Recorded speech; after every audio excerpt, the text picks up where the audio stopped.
নিয়ে আমরা অনেক বেশি উৎফুল্ল হচ্ছি ক্ষুদ্র খাওয়া, এরপরও আমাদের দিক থেকে অনেক বেশি সাপোর্ট এবং সমর্থন তাদের প্রতি থাকবে যারা এই সাহসিকতা দেখিয়েছেন। কিন্তু এটা দিয়ে ফিলিস্তিনের মুক্তি আসলে হচ্ছে না।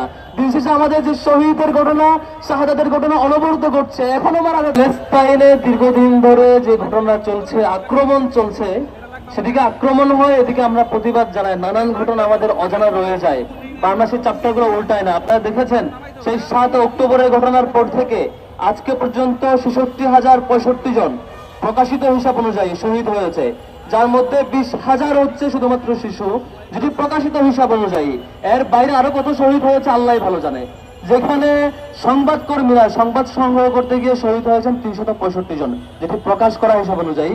এই এত মাত্রায় শহীদ অল্প সময়ে, সেখানে আমাদের সামুদ ফ্লোটিলার মধ্য দিয়ে যে বাহিনী, যে নৌযানগুলো আমাদের গিয়েছে, 8 দফা প্রস্তাব দিয়েছে, 20টা পয়েন্ট। তার মধ্যে একটা হচ্ছে তিনি ইউকের সেই তৎকালীন প্রাইম মিনিস্টার, যিনি ইরাকে গণহত্যার জন্য অন্যতম দায়ী, টনি ব্লেয়ার, তাকে গাজার প্রশাসক হিসেবে তিনি প্রস্তাব করছেন। কি ঘৃণ্য একটা প্রস্তাব!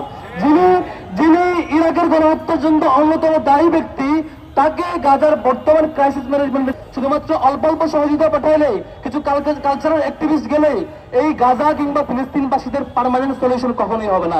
এর আগে বহু ত্রাণ সহযোগিতা গিয়েছে, বহু আশ্বাস আমরা দেখেছি, বহু রাষ্ট্রপ্রধান বহু প্রত্যাশা দেখিয়েছে, গাজাবাসীরা মুক্তি পায় নাই।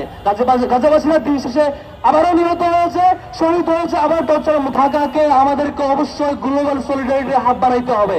ঢাকা থেকে পৃথিবীর যেখানে কোনো মুসলিম থাকুক না কেন, যেখানে কোনো টর্চারের ঘটনা ঘটুক না কেন, এই ঢাকা যাতে আমাদের সলিডারিটির হাব হয়। আমরা দেখেছি সদ্য কয়েকদিন আগে বাংলাদেশের একটি আমাদের প্রাইভেট ইউনিভার্সিটিতে 3 শতাধিক ফিলিস্তিনি নাগরিককে আসবার কথা ছিল স্টুডেন্ট হিসাবে, সেটি ডিপ্লোম্যাটিক বিভিন্ন কারণে সেটি ক্যান্সেল করা হয়েছে। দেখা দরকার শুধুমাত্র এটাই নয়, ফিলিস্তিনবাসীকে আরো যতভাবে বাংলাদেশ গভর্নমেন্টের সহযোগিতা করা দরকার, সবকিছু বাংলাদেশ সরকারের থাকা উচিত ছিল। সেটি আমরা ব্যর্থ হয়েছি, সেটা আমরা দেখি নাই সফল রেসপন্সটা। বাংলাদেশ সরকারের সরব রেসপন্স আশা করি। এবং আপনারা দেখেছেন কয়েকদিন আগে, বেশ কয়েক মাস ধরে শুধুমাত্র গাজার মধ্যে সীমাবদ্ধ থেকেছে বলে মনে করার কোনো কারণ নাই। আমরা দেখেছি কয়েকদিন আগে সৌদি আরব পাকিস্তানের সাথে পারস্পরিক ডিফেন্স চুক্তি করেছে, অর্থাৎ সেখানে অ্যাটাক হলে এখানে অ্যাটাক হবে, অর্থাৎ সেখানে অ্যাটাক হলে আমার আক্রমণ মনে করে আমি সেটা প্রতিরোধ করব। পারস্পরিক ডিফেন্স চুক্তি হচ্ছে। এই চুক্তিগুলো মুসলিম সবগুলো দেশে পারস্পরিক সহযোগিতা থাকা দরকার। আমরা বাংলাদেশ ইসলামী ছাত্র শিবিরের জায়গা থেকে এই গ্লোবাল আমাদের যে গ্লোবাল সাপোর্ট যাচ্ছে সামুদ ফ্লোটিলা, সেটির প্রতি সংহতি জানাচ্ছি।